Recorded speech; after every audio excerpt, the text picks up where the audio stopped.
아멘. 할렐루야. 자, 오늘은 다시는 근심 빛이 없더라라는 제목입니다. 마지막 18절에 보면은 한나가 이런 심정이었다고 지금 나와 있는데요. 지금 사사시대입니다. 오늘날도 사사시대고 지금 사무엘상 1장 배경도 사사시대인데 마지막이에요.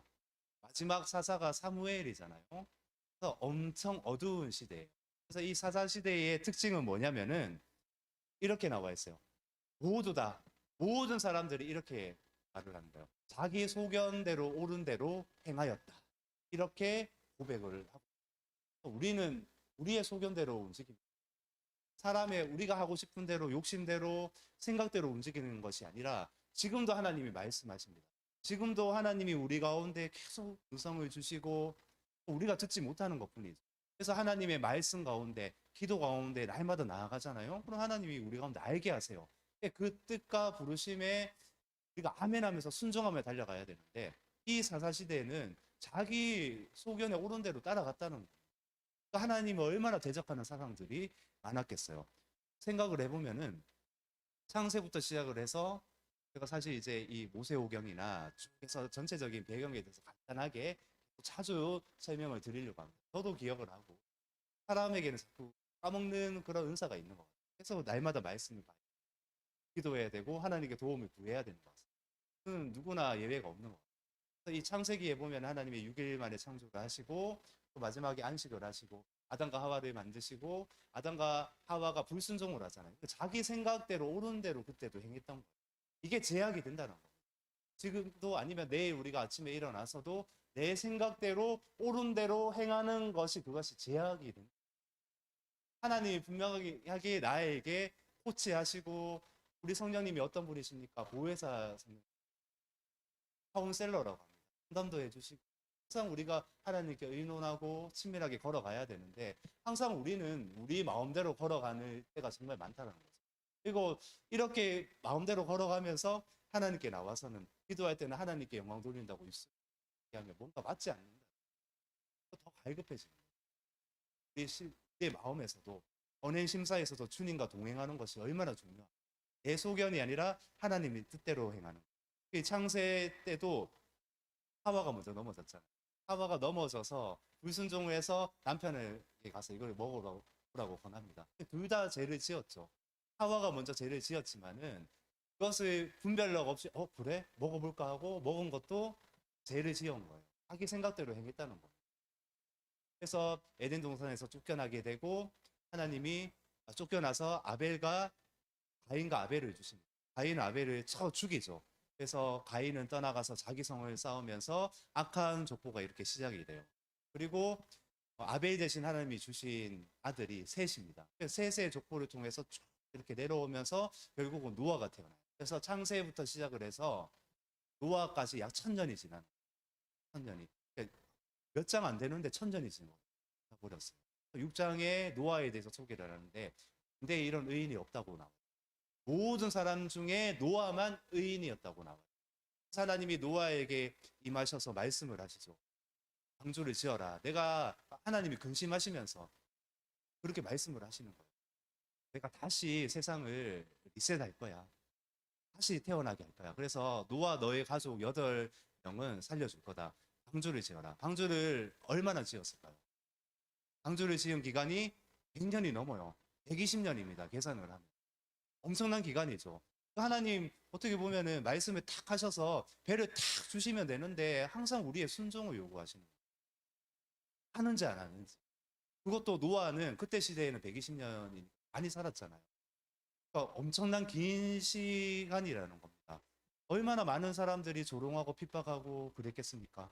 산에서 막 배를 짓고 있는데 완벽한 환경에 사는데 배가 뭐가 필요하겠냐고. 많은 사람들이 조롱을 한다. 그러니까 우리가 하나님의 말씀에 따라갈 때에 순종할 때에 때로는 핍박도 오고 고난도 옵니다. 근데 우리가 이것을 당연하게 받아들여야 됩니다. 진짜 진리대로 살면 핍박이 옵니다. 핍박이 와요. 직장에서도 그렇고 사업장이든 어디든 정말 진리대로 살려고 하면은 왜 핍박이 안 오겠어요? 왜 사탄의 공격을 안 하잖아요. 그래서 우리가 깨어 있어야 돼요. 그러니까 동행해야 된다는 거예요. 노아는 그렇게 했습니다. 도덕적으로도 깨끗했고요. 그때 엄청난 음란하고 많은 것들이 재해의 쓰나미처럼 이렇게 밀려왔지만 노아는 자기 지켰다는 거죠. 그래서 비가 내리고 40일 동안 주야로 계속 물이 막 하늘이 완전 뻥 뚫려서 쏟아져 내렸습니다. 새까지도 다. 그리고 약 1년 뒤에 물이 거의 꺼져서 아라랏산에 도착을 해요. 걔가 그래서 하나님께 번제를 드리기, 하나님께 예배를 드리고 제일 먼저 하는 게 예배였죠. 오늘처럼. 하나님 얼마나 기뻐하시겠어요. 예배 드리고. 그렇죠? 이 그때부터 시작해서 그 배에서 내려서 그 특징이 있어요. 환경이 이제 파괴가 됐잖아요. 어떻게 됐냐면 그때부터 봄, 여름, 가을, 겨울이 시작이 돼요. 사계절이 시작이. 사계절이 시작이 되어서 어떻게 됐냐면 이제는 완벽한 환경이 아니라 덥고 춥고 이런 것들이 계속 수시로 왔다 갔다 한다 그랬어요. 그때가 노아가 배에서 나왔을 때부터 시작된 약육강식이 시작. 강한 동물이 약한 동물을 잡아먹기 시작. 그때부터 사람이 고기를 먹기 시작. 성경에 의해. 그래서 이제 고기를 먹으면 조금 더 강팍해지겠죠. 조금 더 환경이 파괴됐으니까 가면 갈수록 속보를 보면은 연수가 계속 줄어드는 것을 볼 수가 있습니다. 모세가 120살에 죽잖아요. 계속 줄어들어. 계속. 그리고 노아부터 시작해서 우리 예수님 족보가 노아 세 아들 있잖아요. 셈, 함, 야벳 누구로부터 오시죠? 셈으로부터 오시죠. 그러니까 셈의 족보로 오시는. 셈으로부터 쭉 내려가서 드디어 이제 아브라함이 태어나기 시작. 세상이 만들어지고 약 2000년이 지난 후에 이 창세기가 굉장히 그러니까 이게 역사가 깊어요. 2000년 뒤에 아브라함이 태어나는 하나님이 아브라함에게 부르시죠. 아브라함의 부르심은 아브라함만의 부르심이 아니에요. 이스라엘만의 부르심이 아니라 우리의 부르심이라고 생각해요. 교회의 부르심이라고 생각을 해야 됩니다. 따로따로 노는 게. 이 구약 성경도 예수 그리스도의 그림자라고 말씀해요. 신약에 와서 그것이 드러나는 거예요. 드러나는 거. 다 성경이 예수 그리스도에 대한 거죠. 족보도 예수 그리스도에 대한 오실 그 메시아에 대해서 말씀을 하시고, 그래서 이 아브라함에 부르시는 거예요. 너는 갈대우르를 떠나서 내가 분부한 그 땅으로 가라고 말씀하셨을 때 아브라함은 그 성경에 의하면 아무런 지체를 하지 않았다 이렇게 나와 있습니다. 바로 떠났습니다. 이게 순종입니다. 가도 될까? 여기 먹고 살만한데, 여기 가나안 땅? 벌써 저기는 많은 강한 족속들이 살고 있는데 가도 될까 말까? 고민하는 것이 아니라 예, 알겠습니다. 이게 순종입니다. 한 가지 더 순종이 뭐냐면은 고민 안 하고 뒤를 돌아보지 않고 예, 알겠습니다. 가는데 마음속에 한 가지가 있어야 돼요. 이것이 기쁨입니다. 이사야서 1장 19절에 보시면은 그 즐겁게 순종하는 자는 아름다운 소산을 먹을 것이요 이렇게 되어져 있고 보통은 이제 우리가 교회에서 순종해야 된다는 건 아는데 이 즐거움을 빼먹고 억지로 순종을 하잖아요. 그게 아니에요. 주님이 원하시는 순종은 뭐냐면은 즐겁게 순종을 하는 거예요. 즐겁게. 그때 어떻게 한다? 우리 가운데 보상을 주시는데 아름다운 소산을 먹게 하실 것이다. 너에게 필요한 모든 것들을 공급할 것이다. 재정을 공급할 것이며 또 자녀에게 건강을 주실 것이며 지금 필요한 너 있지? 모든 것을 줄 거야. 이렇게 말씀하시는 거예요. 그게 아름다운 소산이에요. 이사야 1장 19절이잖아요. 그때도 얼마나 우상 숭배가 많았어요. 하나님이 그렇게 절박하게 이렇게 메시지를 주시고 선지자를 통해서. 그래서 아브라함을 통해서 이제 아브라함 다음에 이삭이 태어나고 야곱이 태어납니다. 이삭은 무난하게 하나님이 참 형통하게 하셨던 거. 어떤 고난의 굴곡은 그렇게 없었던 것 같습니다. 야곱이 나오고 야곱을 통해서 하나님 또 요셉을 사용하시고 요셉을 통해서 야곱이 이스라엘이 되잖아요. 그리고 이 야곱과 가족들이 애굽에 살면서 400년 동안 엄청나게 불어나요. 200만 명이 넘는 이스라엘 민족이 형성되게 됩니다. 그런데 이 애굽 왕 바로가 계속 바로잖아요. 바로 1세 1세. 그러니까 여기 바로가 저기 바로가 아닌 거예요. 바로 하는데 다른 왕들인 거예요. 그래서 이 요셉을 모르는 왕이 태어났을 때에 엄청나게 이스라엘을 막 핍박하기 시작합니다. 그래서 430년이 지났을 때에 그때도 그렇고 계속 이스라엘 백성들이 여호와께 울부짖기 시작합니다. 주님 저희를 구원하여 주옵소서. 이게 출애굽기 시작되는 거예요. 주여 저희들을 구원하여 주옵소서. 하나님 못 살겠습니다. 죽겠습니다 하니까 하나님 이제 그때서야 들으시고 누구를 예비하시냐면 모세를 예비하시는 거예요. 이게 이제 하나님이 세상을 만드시고 약 2500년이 지났을 때 모세가 태어나요. 예수님 오시기 전에 그게 BC 1500년이 됩니다. 모세를 부르셔서 모세의 뜻이 건져내다 이런 뜻이에요. 실제적으로 이스라엘 백성들을 건져냅니다. 그 역할을 하게 하시죠. 근데 모세를 그냥 사용하시는 거죠. 하나님이 항상 광야를 통과하게 하시고 항상 뭔가 고난을 주세요. 그냥 사용하시는 것이 아니라 그 사용받는 사람도 무언가 자꾸 깨닫기를 원하시는 것 같아요. 저도 생을 살면서 그런 것들을 경험을 하고 앞으로도 더 그런 날들이 있겠죠. 계속 깨닫게 하시면서 사용을 하시는 거예요. 그래서 너는 알아야 돼 하면서 그렇게 도구로 사용하신다는 거죠. 그래서 모세가 40살에 살인을 저지르게 됩니다. 그래서 광야로 도망가는데 미디안 광야로 논란이 많아요. 거기가 뭐 어딘지 하는데 그거는 뭐 중요하지는 않습니다. 그래서 거기서 또 미디안 광야에서 40년을 생활을 하게 됩니다. 십보라를 만나죠. 그래서 아이를 낳게 되고 평범하게 살 줄 알았지 않겠어요? 40년 동안 양을 쳤어요. 똥을 치웠거든요. 비전이 있겠어요? 뭐가 있겠어요? 우리 인생도 그럴 때가 있잖아요. 그래 뭐 그래 좀 잘 나갈 때도 있는데 좀 침체될 때에 우리가 마음이 낙심되고 떨어질 때가 있잖아요. 모세가 그렇지 않았을까? 그래 인생 그래 이렇게 살면 안 되겠나? 양치고 가족도 있고 그래도 먹고 살만하고 그래 이렇게 살자 하면서 하는데 갑자기 하나님이 떨기나무 앞에서 이제 불같이 임하셔서 모세를 부르시는 거예요. 모세야 하면서 저도 부르셨던 것 같아요. 자기 우리 이름을 부르시죠. 누구야 아무개야 하면서 부르시는 거예요. 그래서 예 하는 거예요. 그 불이 있으니까 신기해서 모세가 다가갔을까? 다가가서 이렇게 네, 타지는 않는데 그게 불이에요. 어미도 있고 하나님이 임재가 느껴져요. 하나님이 그때 모세를 부르기.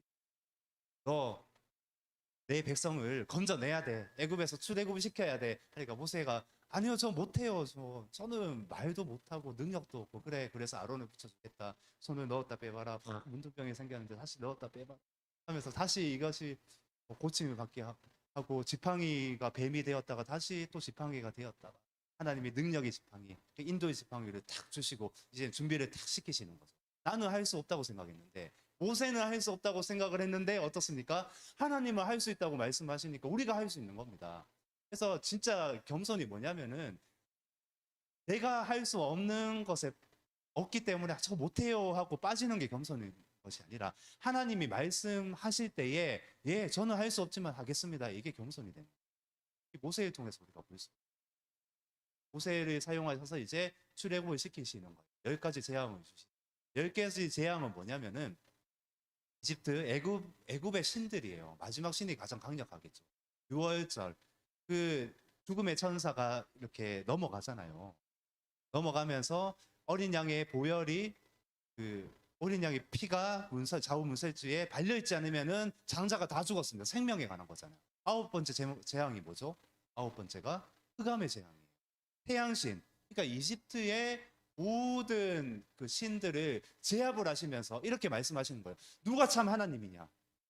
누가 참 하나님이냐? 여호와가 참 하나님이시다 선포하고 계신 거예요. 성경이 계속 이게 나와요. 누가 참 하나님이냐? 선지자를 통해서 말씀하시는 거예요. 누가 너희의 하나님이냐? 바알이 아니야. 아세라가 아니야. 너희의 어떤 소견대로 옳은 대로 행하는 게 아니야. 여호와가 참 하나님이시다. 그걸 스스로 드러내고 계신 거예요. 그래서 애굽의 신을 박살내고 있는 겁니다. 우리 안에도 있을 수가 있죠. 가정에도 있을 수가 있습니다.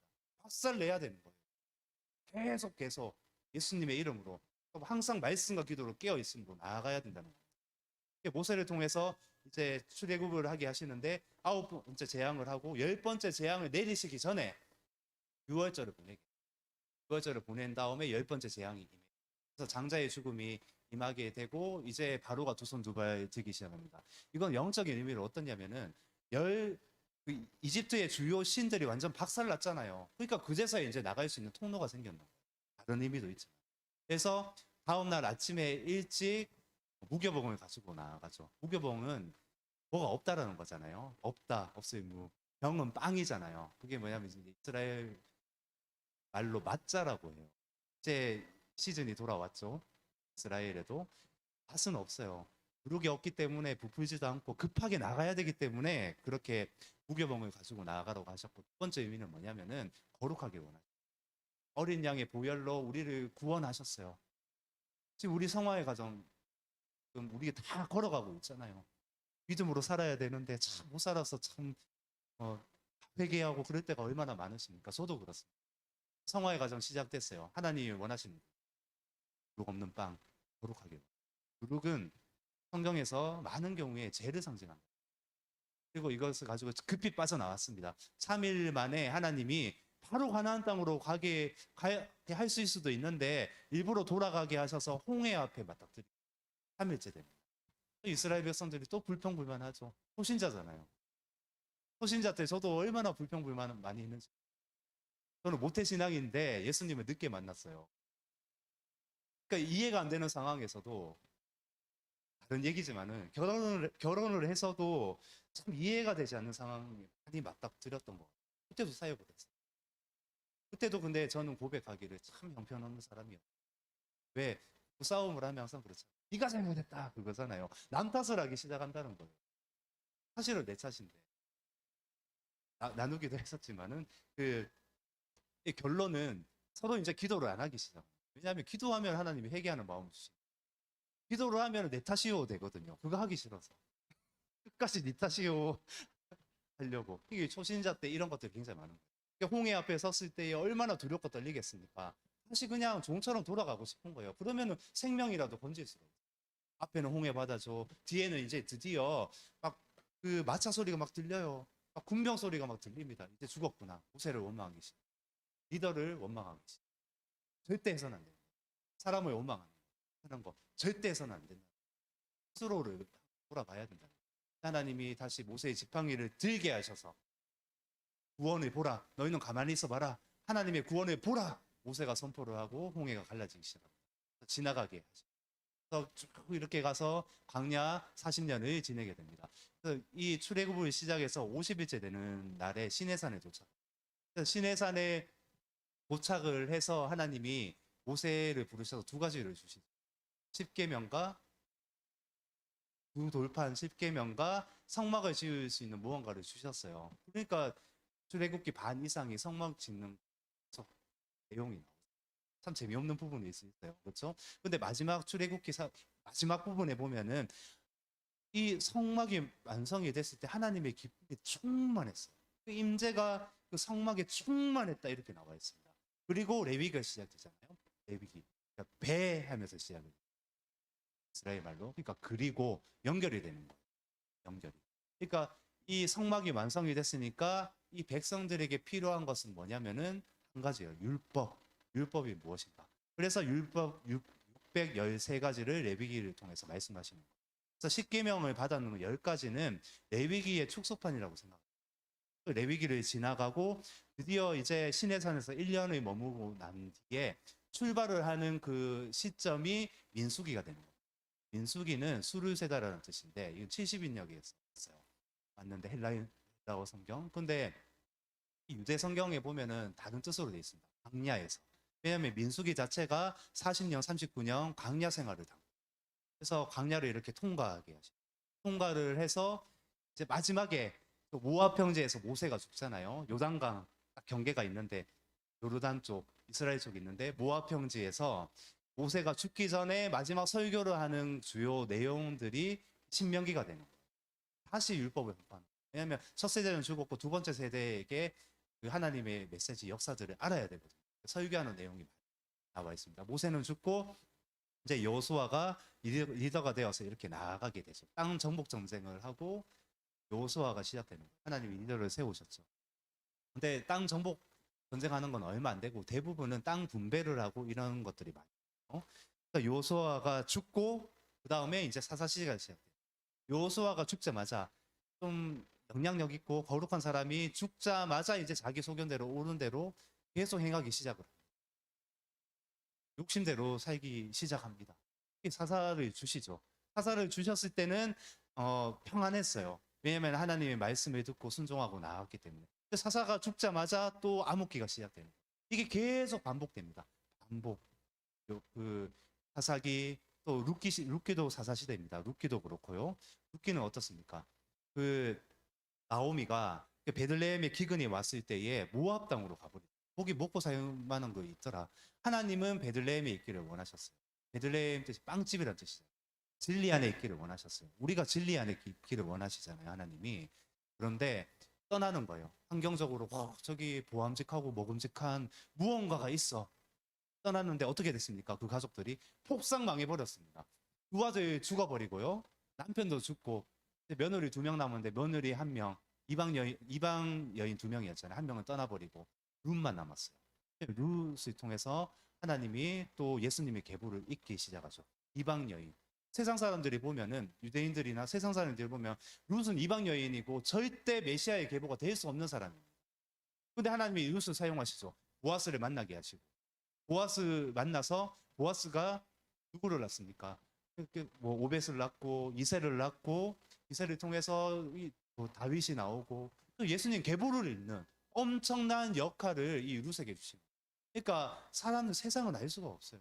하나님 역사에 대해서.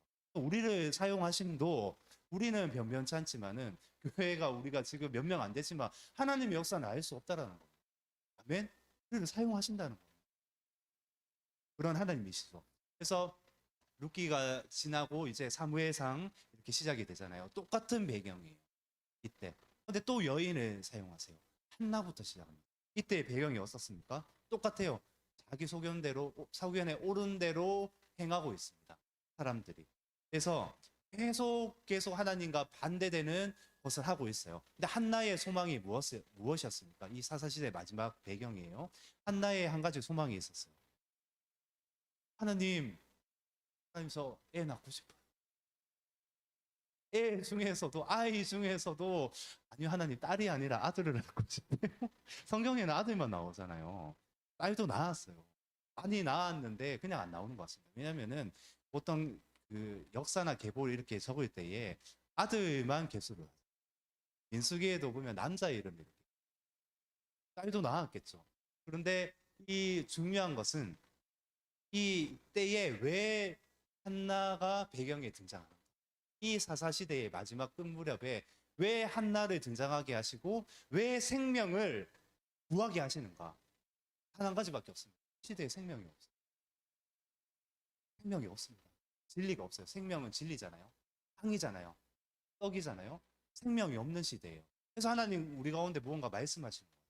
사무엘상도 보면서 생명이 없는 시대의 한나를 통해서 한나에게 아이를 안 주셨다 나와 있거든요. 둘째 부인 분인나에게는 많은 아이를 낳게 하셨는데 왜 한나에게는 아이를 낳지 않게 하셨어요? 뭔가 말씀하시는 거예요. 생명.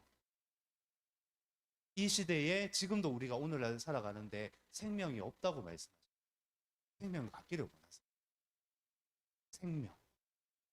그래서 한 가지 생명을 갖기 위한 통로를 주세요. 이게 뭐냐면 이렇게 말씀해 보면은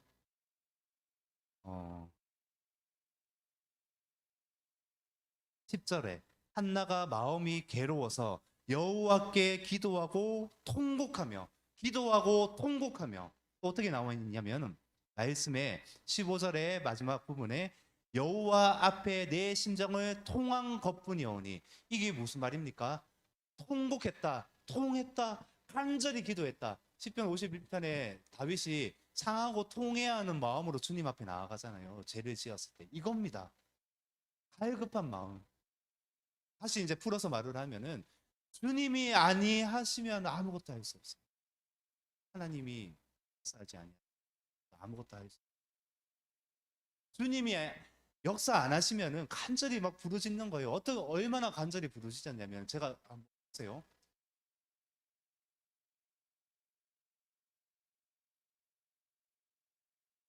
잘 안 들리시죠?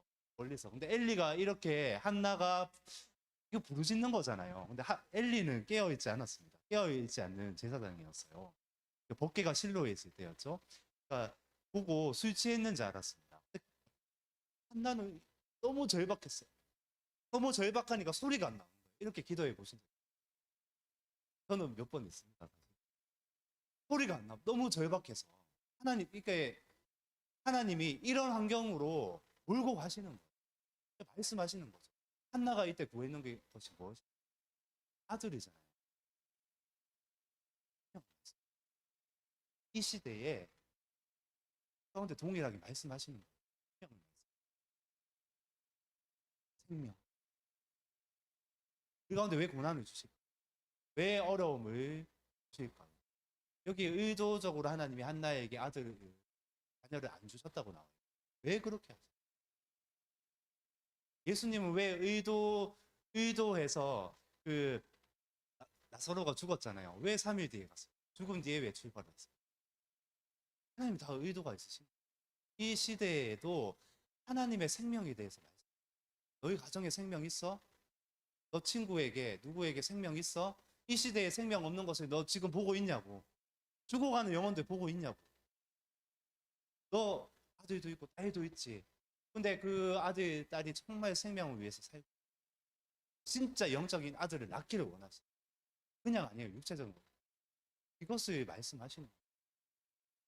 이 사사시대에 오늘날도 똑같은 시대로 우리가 살고 있는 시대에 살고 있다라는 것입니다. 우리가 어떻게 해야 되는지 두 가지 생명을 얻기 위해서 다른 거 필요 없습니다. 다른 것도 필요하죠. 정말 중요해요. 말씀도 필요하고 절박한 기도. 그것을 말씀하십니다. 이거부터 지금 시작하고 있어요. 그래서 사무엘상 1장. 그래서 우리 가운데 회복돼야 될 것이 무엇입니까? 가정의 예배도 드려야 되지만 가정 예배도 회복돼야 되지만 우리 안에 심령에 하나님이 우리 중심을 보신다고 하는데 이 안에 정말 절박하게 피어오르는 그 기도의 이 불꽃, 타오르는 불꽃, 하나님 없이는 안 된다는 그 절박한 그런 기도의 심정, 이 계속 타올라야 되지 않나요? 이게 회복이 돼야 된다. 뭐 한 명, 두 명, 세 명이면 어떻습니까? 하나님 사용하신다는. 아멘. 우리 가운데 이런 기도의 불이 타오르기를 소망합니다. 그 절박함. 아멘. 아멘. 그래서 이 마지막 18절에 보시면은 그래도 엘리가 깨어있지 않은 그 제사장이었지만은 한마디를 해줘요. 한나가 그래도 저 이렇게 절박하게 기도했어요. 이렇게 기도한 것 뿐이에요 하니까 그랬어? 그래 하나님이 너에게 이제 태를 여셔서 아들을 주실 거야 이렇게 축복을 합니다. 제사장의 축복이 나오잖아요. 그래도 이게 효력이 있어서 말 한마디가 얼마나 귀한지 그래도 진심으로 얘기를 했겠죠. 이 말을 들은 한나가 이렇게 나와요. 18절에 보면 이르되 당신의 여종이 당신께 은혜 있기를 원하나이다 하고 가서 먹고 얼굴에 다시는 근심빛이 없었다. 아멘. 아멘. 우리 조금 근심할 수 있어요. 생활 가운데 뭔가 낭망이 되고 조금 침체되고 뭔가 없을 수도 있고 그럴 수가 있어요. 근데 우리가 다시는 근심빛이 없었다라 하잖아요. 우리가 서로가 하는 한마디 있잖아요. 아유, 권사님, 하나님이 이렇게 하실 겁니다. 힘내십시오. 이 말이 우리 가운데 어떨 때는 엄청난 능력이 된다는 겁니다. 그렇게만 말을 합니까? 우리가 서로 기도를 하잖아요. 기도를 하면은 하나님이 어떻게 하십니까? 사실 근심빛이 다시는 없었다고 나와 있는데 하나님이 은혜를 부어주십니다. 우리가 막 근심이 막 밀려오는데 이 감정적으로 근심을 물리치기가 굉장히 어렵잖아요. 근데 우리가 서로를 보면서 이런 얘기를 해요. 괜찮습니다. 형제님, 괜찮습니다. 집사님, 권사님, 하나님이 이렇게 하실 거예요. 우리 같이 기도합시다. 이 말이 때로는 굉장히 위로가 된다는 거예요. 그리고 함께 기도하는 거죠. 그럼 어떻게 됩니까? 우리가 정말 함께 절박하게 기도하며 나아갔을 때 하나님이 은혜를 부어주신다.